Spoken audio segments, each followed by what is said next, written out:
My first presentation here at Bell, this is called The Humanist Approach to ESL Teaching by yours truly. Let me ask you a question. How do you feel when your students ask you questions? Maybe one-on-one like this or in a class. How does that make you feel? Depends on the question.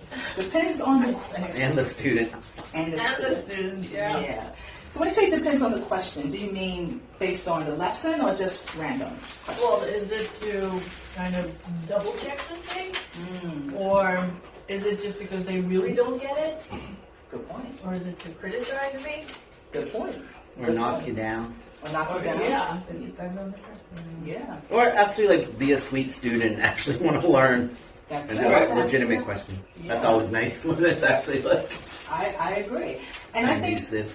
And I think we all can agree in our experiences that you will find those students who are genuinely asking questions because they want to know something, and then you have some that are just very like sarcastic and they just want to test your knowledge, so to speak. So that could be a bit of a challenge. But one of the things I've personally learned in my experience is that even when you have your most difficult students, you still should take time to listen to their questions because, for example, Mr. Ruslan here, this is when he used to ask me a lot of questions, sometimes relating to the lesson and most times not. But the reason why I still gave him my time was because it was really helpful to him in his learning English journey, right? And again, it just depends on teacher to teacher, depending on the level that you teach and the type of person you are. Some teachers don't really feel comfortable answering all these questions from students. They just want them to get to the point and move on. And then there's others who might not mind so much. So you would have to make your decision as to how to approach this, but it is good to take some time to listen to your students. How would you define an ESL teacher? That's what I want to ask you. How would you define an ESL teacher? We can be open and honest here. It's okay. Tired. Good answer, yes. We define ESL teacher in many different ways, and that's why I'm asking you, because some people would say, yes, what Eileen just said about, it's about teaching English to, say, foreigners. Regina said, yeah, you're tired, and yes, I feel that way today. But there are many ways that we like to define teachers. And for today's presentation, I'm hoping that we can see the combination between how we define ESL teacher to the humanist approach. So an ESL teacher is one that helps students to learn English.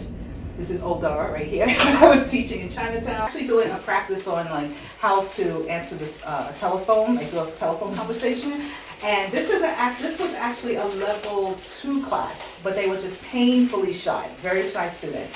So they really wasn't very comfortable with the idea of practicing talking. It's very different from the students I have here at Bell, where people are more like open to talking. This Abrasive. No, not at all. But just to give you an idea, this is just a way that we help our students, right? We don't just say, okay, here's a book and read it. Well, at least I hope not.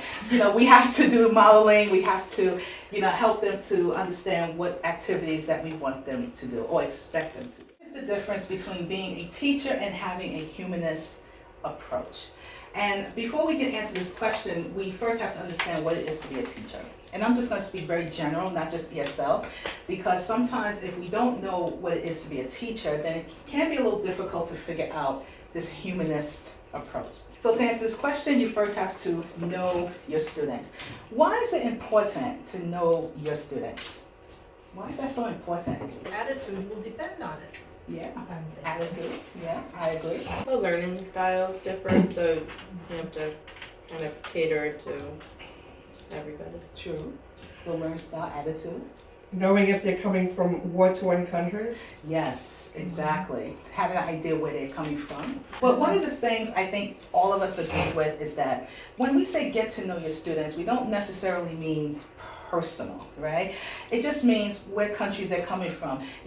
Why do they want to learn English? I ask my students this all the time, and I get criticized for it. They say, well, duh, I'm here, am I?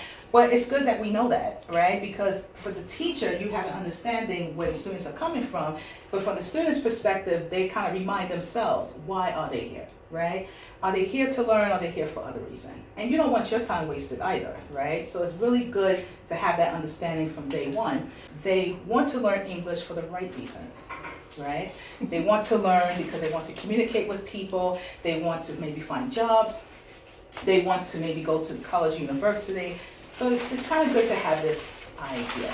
Let's say an experienced teacher, and you're like, okay, I get that, but how do I go about this? Because let me be honest, not every teacher is going to feel comfortable standing up here like, hey, how you doing? Some of us are a little shy, or we feel a little, like, I don't know, how do I get started? Get to know your students. We don't necessarily mean personal, right? It just means where countries they're coming from. You know, why do they want to learn English? What an experienced teacher is, get to know your students. Now, there are various ways of doing this. It all depends on you and your personal preference. Now, as the teacher, you're going to walk into your classroom and you have all these pairs of eyes looking at you. And let me just say, whether you're experienced or new, this can be a very intimidating experience. The people who are watching you or looking at you standing up there all by yourself, and I will stress you will be by yourself, to feel comfortable, or at least be curious to hear what you have to say. The first thing you should do, very, very first thing you should do, is start with a smile. Start off your class in a positive light. And smiling, believe it or not, is truly the universal language. If you're not sure about how to get to know your students and you don't want to single any one person out, there are these name tags that you can make, or you can just get from your local 99-cent store. Tell the student to write their name on it and put it on their shirt. You can actually take this and fold it in half and tell the student to write their name, and then on their desk, they place it on their desk. Introduce yourself. I don't mean come up there and just say, yeah, so my name is Dara, I'm a teacher, I'm here to teach you some English. You don't want to do that. You don't want to come into your classroom, hi, my name is Dara, I'm your ESL teacher, welcome. You see how that could be a little stiff? You want to be yourself. Let your students see your personality. That's the most important thing. You always want to give eye contact. I will look at you, but I also will scan the room. I'm not going to just stare at one student and then stare at the next student and then stare at the student in the back. You want to avoid that because teacher, you are professional, so you can't talk to your students like they're your best friends. You don't want to come into your classroom.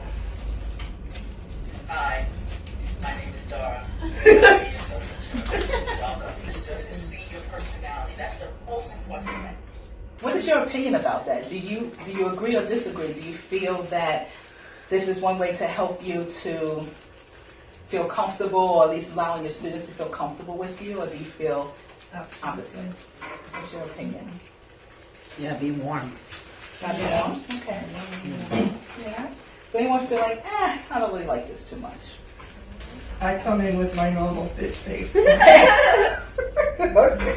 Well, let me ask you, I'm happy you said that. So when you do that, do you feel your students receive you well from that, or they just go with the flow? Like, what's your experience? Well, they have to get to know my humor, which takes a little while. But they know you when they come to Yeah, class and already. you have the humor, so it's not Yeah. like it's like straight face and no humor. Like it's still warm. That's exactly my original point, that everyone's style is different, right? Mm-hmm. It's not to suggest that, okay, this is the one style and you have to stick to that. You have to be yourself. That's the most important thing. And your students will adjust to that, right? If you come in there like, hello, how you doing? And that's not how you are, they will hate you for it. I learned from experience, okay? I can't be like this, I have to be myself. So if that works, do your thing. Did you know that smiling is a universal language? It's also a great way to help both you and your students to relax. Now, even in my last presentation, when I said this, they were like, really, Dara, like, do I always have to smile? That's just for you. I get criticized for this a lot. But you know what? If this works for you, I'm not here to tell you how to be, right?